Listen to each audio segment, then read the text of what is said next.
Book 140, The Little House on the Prairie, A New Generation's Story.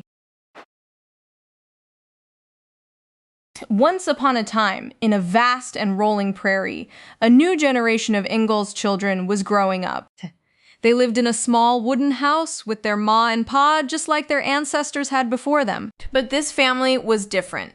They came from all walks of life, and their faces reflected the diversity of the American people.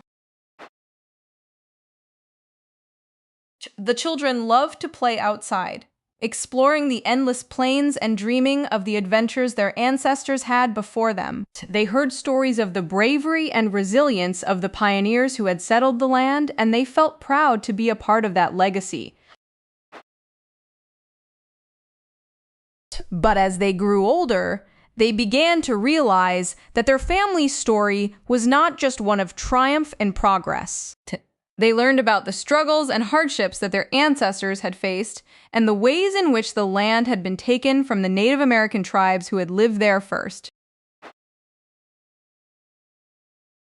The Ingalls children were confused and saddened by this part of their history. They didn't understand why their ancestors had treated the Native Americans so unfairly, and they wondered what they could do to make things right. Their ma and pa explained that the past was complex and multifaceted, and that it was up to them to learn from it and create a better future.